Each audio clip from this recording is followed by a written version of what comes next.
ఎంతో రుచికరమైన egg fry మనం ఎలా చేసుకోవాలో నేర్చుకుందాం ఫ్రెండ్స్.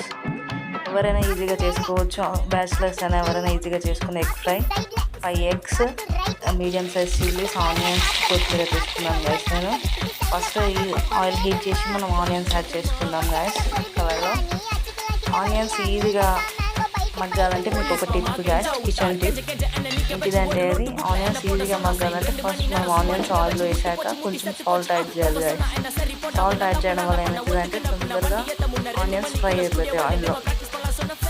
సాల్ట్ యాడ్ చేశాక మనం ఒకసారి కలుపుకుందాం గైస్. మంచిగా కలుపుకున్న తర్వాత మీడియం సైజులో కట్ చేసుకున్న చిల్లీస్ ఉన్నాయి కదా, చిల్లీస్ కానీ యాడ్ చేసుకొని కలుపుకుందాం గైస్. మనం ఒకసారి కలుపుకున్నాక మంచిగా ఫ్రై అయ్యింది గైస్. ఫ్రై అయ్యాక ఏం చేయాలంటే పసుపు యాడ్ చేద్దాం గైస్. కొంచెం పసుపు అంటే యాంటీబయాటిక్ కాబట్టి కొంచెం ఎక్కువ యాడ్ చేసుకుని ఏం కాదు గైస్.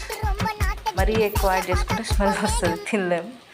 సో మీడియంగా మనం ఈక్వల్ క్వాంటిటీలో ఎంత తీసుకోవాలని తీసుకుంటే బెటర్. యాడ్ చేసాం గైస్. యాడ్ చేశాక ఫ్రై చేసుకుందాం మంచిగా ఒకసారి స్మెల్ పోయే వరకు, పచ్చి స్మెల్ పోయే వరకు మగ్గిది.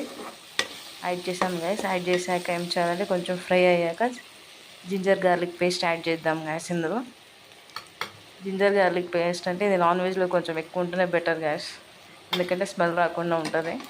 జింజర్ గార్లిక్ పేస్ట్ యాడ్ చేసాక కొంచెం ఫ్రై చేసుకుందాం మనం మళ్ళీ ఒకసారి కొంచెం లైట్గా, ఎందుకంటే స్మెల్ రాకుండా ఉండడానికి. జింజర్ గార్లిక్ స్మెల్ మంచి ఫ్రై చేస్తేనే ఉండొచ్చు గ్యాస్. ఫ్రై అయ్యాక కొంచెం మనం మన స్పైసీనెస్కి తగ్గట్టు కారం యాడ్ చేసుకుందాం గ్యాస్. చిల్లీ పౌడర్ మేమైతే ఎక్కువనే తింటాం స్పైసీనెస్. మీరు కొంచెం తక్కువ తినేవాళ్ళు కొంచెం తక్కువ యాడ్ చేసుకోండి. ఎక్కువ కావాలంటే మనం టేస్ట్కి తగ్గట్టు యాడ్ చేసుకోవాలి. యాడ్ చేసుకొని మంచిగా ఫ్రై చేసుకుందాం గ్యాస్. కొంచెం కొత్తిమీర యాడ్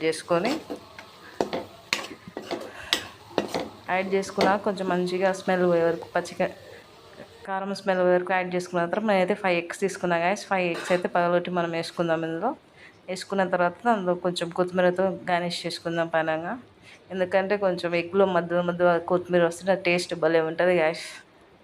అలా ఓసారి అయితే మనం మూత పెట్టిద్దాం లో ఫ్లేమ్లో పెట్టి, ఎందుకంటే ఎగ్ ఫ్రై కావాలి కదా. కుక్ అయిందేమో చూద్దాం గ్యాస్. 30 సెకండ్స్ 2 మినిట్స్ అలా పెట్టి చూద్దాం. ఎగ్ అయితే 1 సైడ్ ఫ్రై అయిపోయింది. ఇప్పుడు ఒకసారి తిప్పేసుకుందాం గ్యాస్, ఎందుకంటే ఒక సైడ్ ఫ్రై అయితే ఒక సైడ్ ఫ్రై కాదు కదా మనం అలా పెట్టుకుంటే. ఓకే, ఇప్పుడు మూత పెట్టేసుకుందాం. మళ్ళీ ఒకసారి మూత పెట్టేసుకుంటే ఏమవుతుందంటే ఈజీగా తొందరగా మగ్గుతుంది, ఫ్రై అవుతుంది అన్నట్టు ఎగ్.